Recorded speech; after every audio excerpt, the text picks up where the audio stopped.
So, good afternoon student, this is your biology class and today I will continue the chapter principles of inheritance and variation. So, in my previous classes I have completed up to the monohybrid cross, and there I have shown you a square which is called as Punnett square.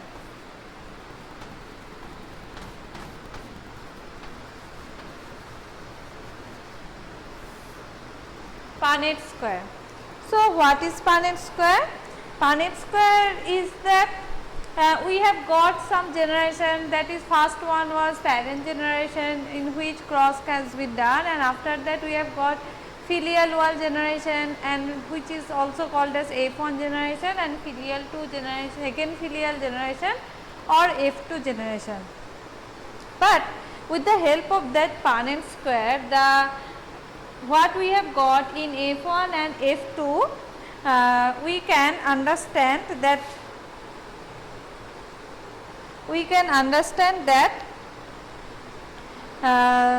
what we have got in F1 and F2 plants. Okay, so plants of F1 and F2 can be understood by the help of that Punnett square.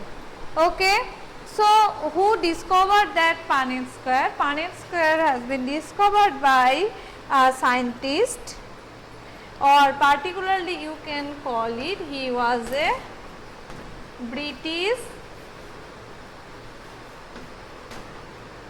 geneticist whose name was Reginald C. Punnett. Okay.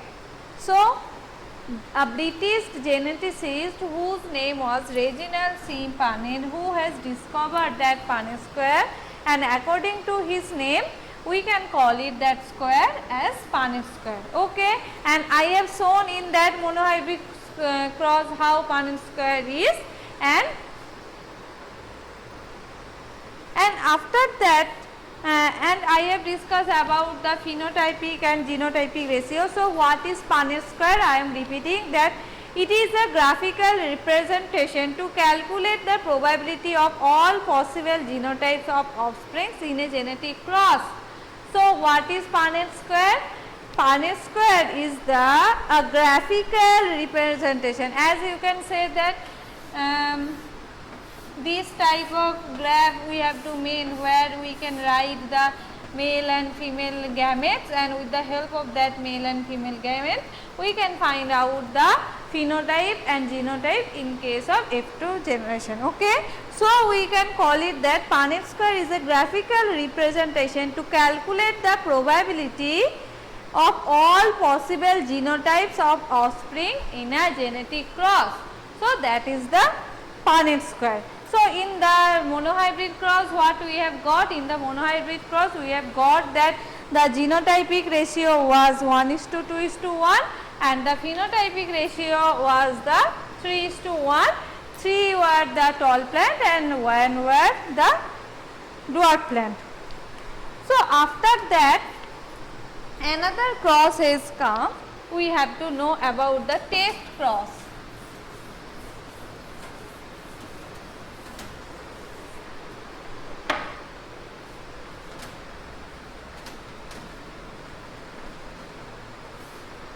We have to know about the test cross.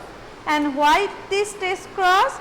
That if we got that a tall plant, if a phenotype of a plant is tall plant, we don't know the genotype, then how will you understand that what will be the genotype of that plant, TT or capital T small t? Because capital T will be the tall plant and capital T small t also will be the tall plant, as their genotypes are different but phenotype is same. So, with the help of that test cross, that whether a tall plant from F1 or F2 has TT, capital T or capital T small t composition cannot be detected, and for to determine the genotype of tall plant at F2, Mendel crossed Mendel has done a cross which is called as test cross. As we can say in F1 generation that what will be the genotype. So after the F2 generation, Mendel has done a cross which is called as test cross. That means for testing the genotype of these two. Okay, it is homozygous condition or it is in heterozygous condition. So what he has done, that Mendel crossed the tall plants from the F2 with the dwarf plant, and he has named this called cross, that is test cross. Okay, that is therefore to determine the genotype of a tall plant of at F2. So if what he has done, that he has first he has got, what was the first cross, that is capital T, small t. The gamete was capital T and the gamete was small t. The F1 generation, what he has got, capital T, small t. And in the test cross, what he has done, once he has crossed this capital T, small t with capital T, and again he has crossed this with small t. Now I will show the cross, or he has crossed this small t. That means he has crossed this one with homozygous tall and homozygous recessive. Now if I consider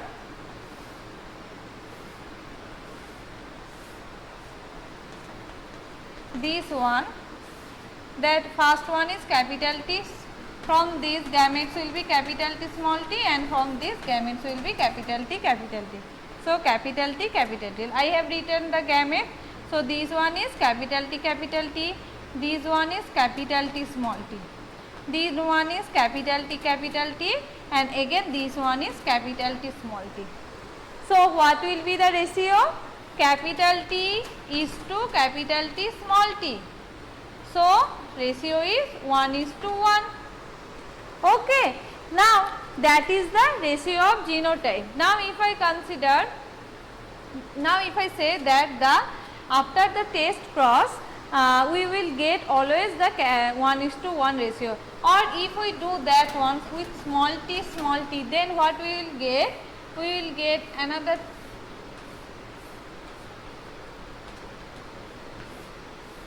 that is capital T, small t, again capital T, small t, capital T, small t. So capital T is to small t, 1:1. Okay.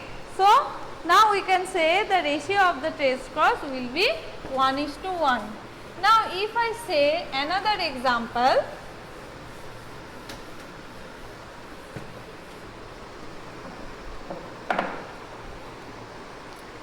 that using a Punnett square, try to find out the nature of the offspring of a test cross, that if I consider a violet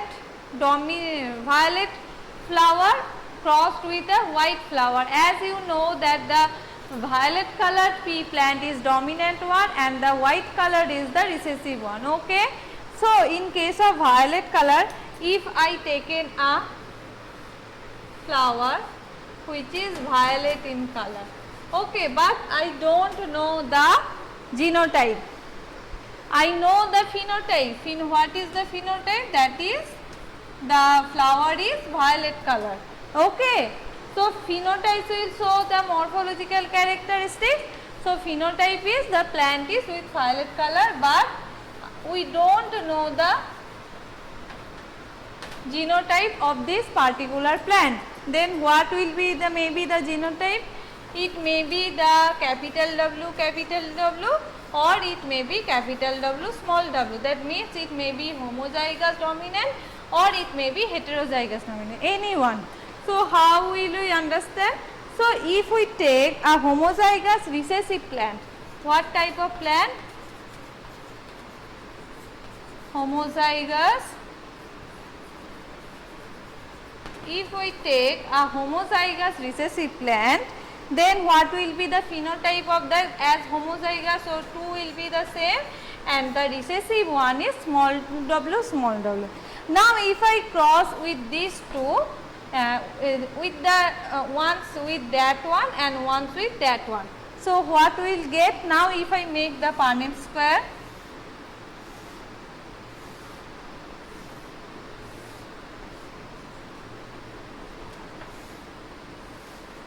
What will be the gametes?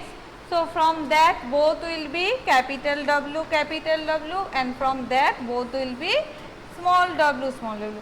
So in that case capital W small w, capital W small w, capital W small w, capital. So now what we can say that all the flowers will be violet. With that cross we have got all the flowers which are dominant one is present. So all the flowers will be violet. Okay, and the unknown flower is now we can say that the unknown flower is, what is the unknown flower? That is homozygous dominant. We can say if we get this, then we can say that unknown flower is, that is homozygous dominant. Now if I do the second cross,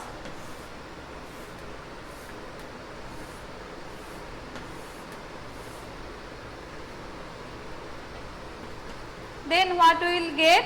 So first from these two, one we will get capital W and another one is small w, and in these two small w, again capital W, small w, capital W, small w,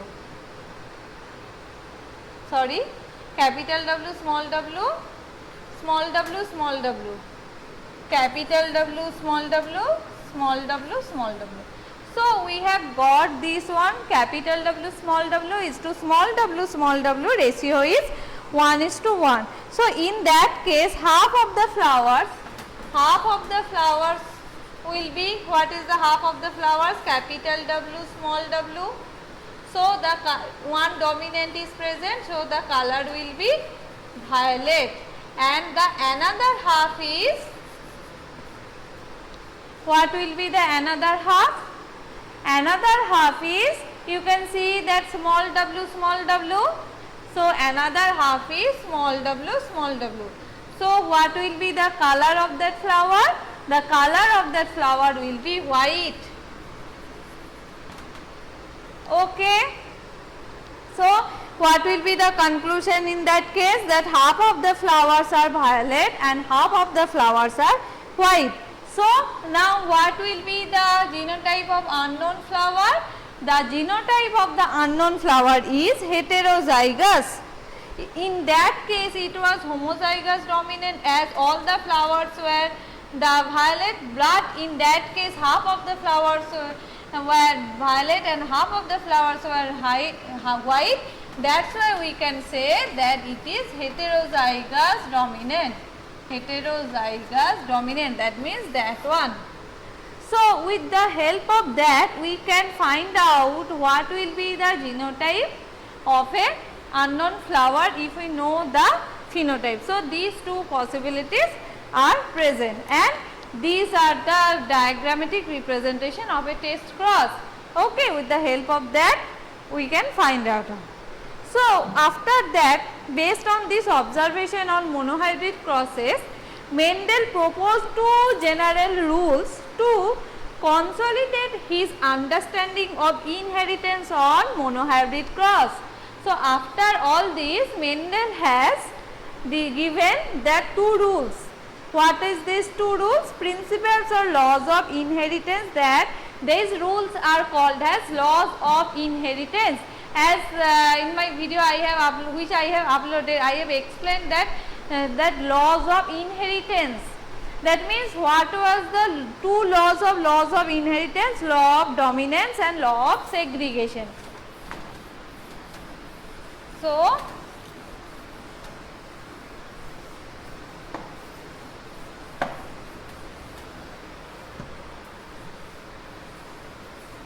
what will be the two laws?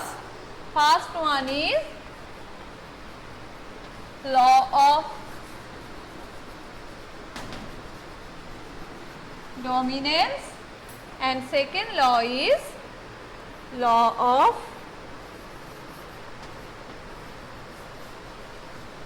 segregation. These two laws Mendel has concluded after the monohybrid cross, because Mendel has concluded 3 laws.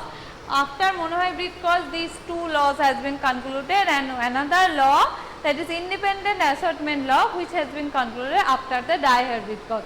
So first we have to know what is these laws are saying. So first law is law of dominance.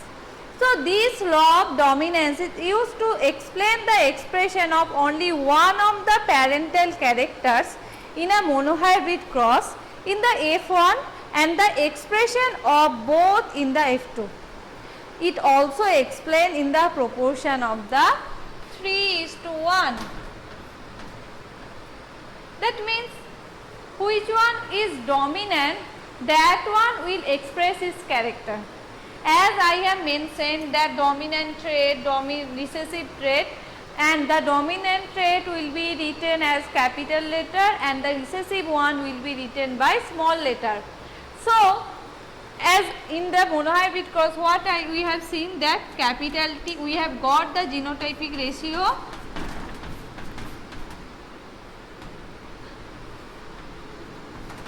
That genotypic ratio we have got that capital T 1, capital T small t 2 and small t again 1. But what was the phenotypic ratio?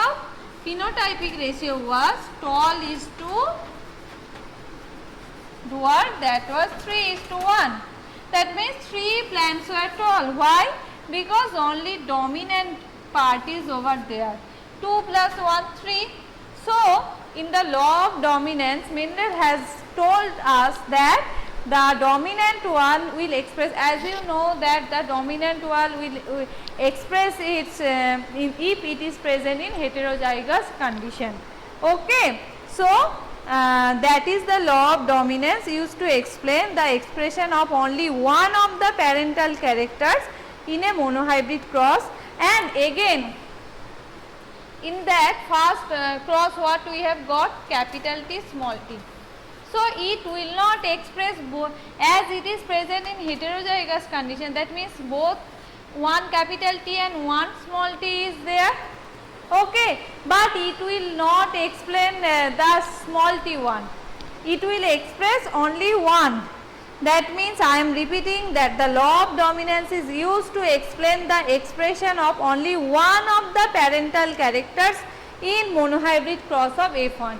In the monohybrid cross, first we have taken 2 parental characters, that is the tall and the dwarf.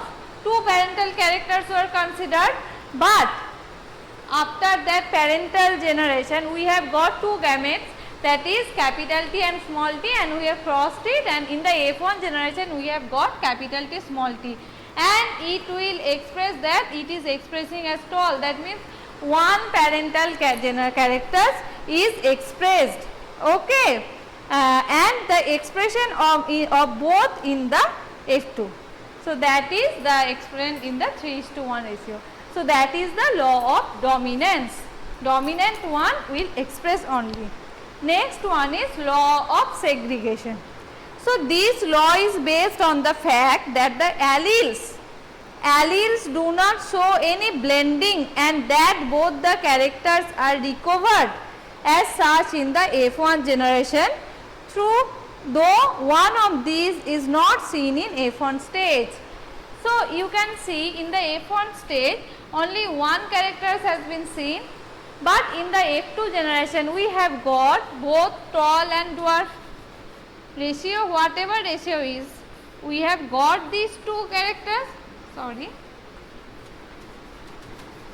we have got these 2 tall and dwarf, clear.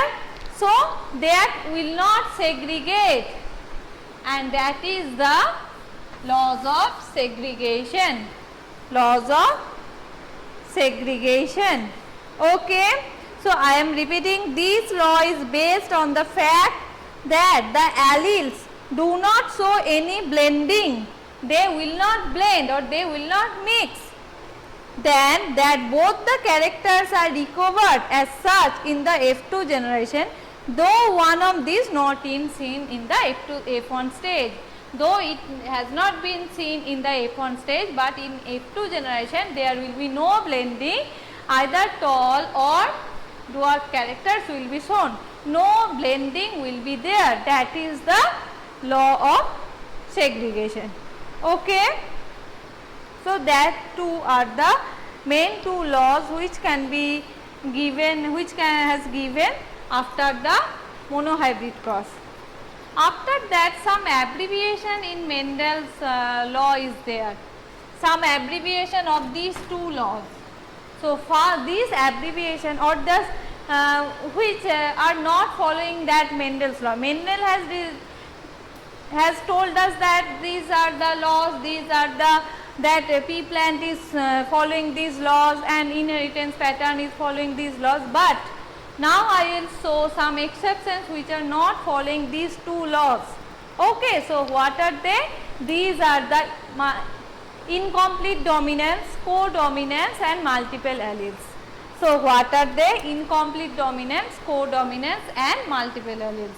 So what is incomplete dominance?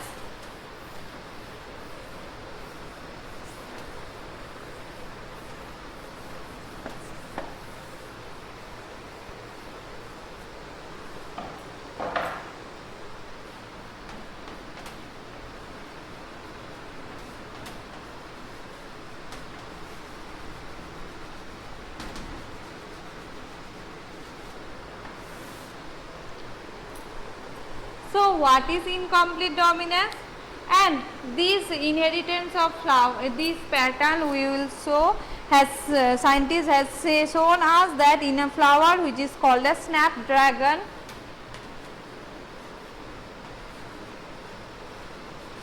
and its scientific name is Antirrhinum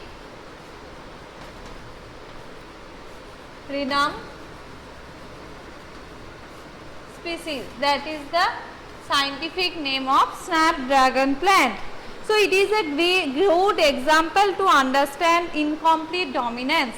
For understanding incomplete dominance, we have to consider the examples of Antirrhinum species or snapdragon. You have to remember the name of the plant. Okay. So in a cross between what was there? What was the cross? There was a cross between a flower which were the red in color and with the flower which is white in color. So as you can see, the cross pollination will be there. So that is the P generation. P for parent generation. P generation. Okay. So first cross taken, that first what he has taken, that cross with a red flower with a white flower. That was the parent generation. So in the from the parent we will get gametes. So from the red one, so what will be the gamete? Capital R. And from the white one, what will be the gamete? Small r. After that, F1 generation will be formed, that is capital R, small r. That is F1 or first filial generation or F1 generation. So after F1 generation, that all the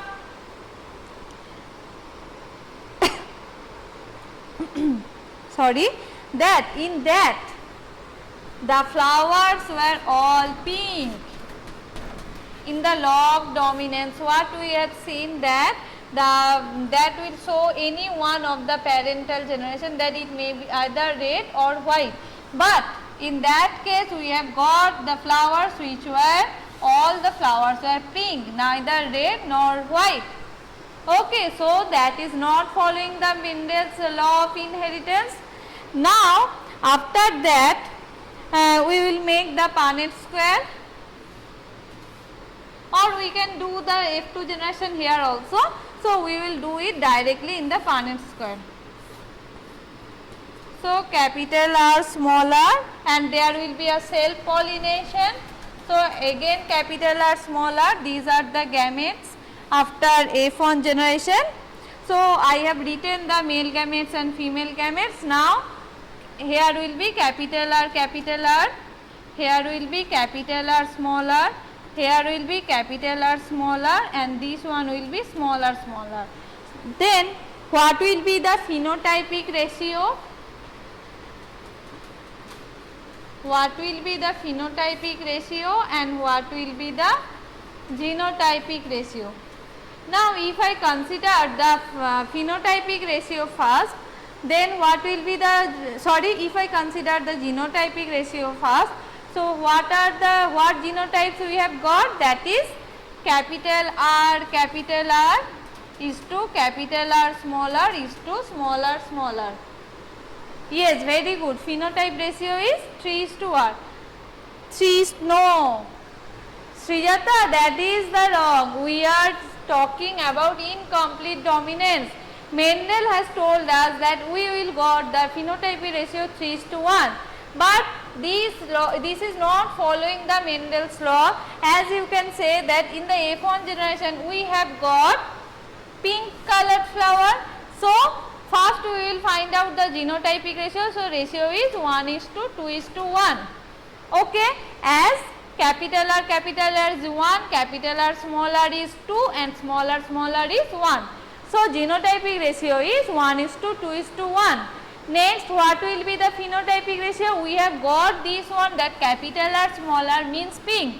So red is to pink is to white. What will be the ratio? Capital R means red. So ratio is 1. Capital R small r is 2. So these are the pink in color. So pink is 2 and small r is again 1. So the phenotypic ratio is again 1:2:1. That is red is to pink is to white. So you can see that in that Mendel's law is not following, and that is the deviations from Mendel's law, and it is called as incomplete dominance. So as it is not following the law of dominance, we are saying it incomplete dominance. Okay, so in that incomplete dominance, both phenotypic and genotypic ratio is same. Both are 1:2:1. Okay, so for today that's it. In my next class, I will discuss about the other abbreviation or other deviations of Mendel's law, that is codominance.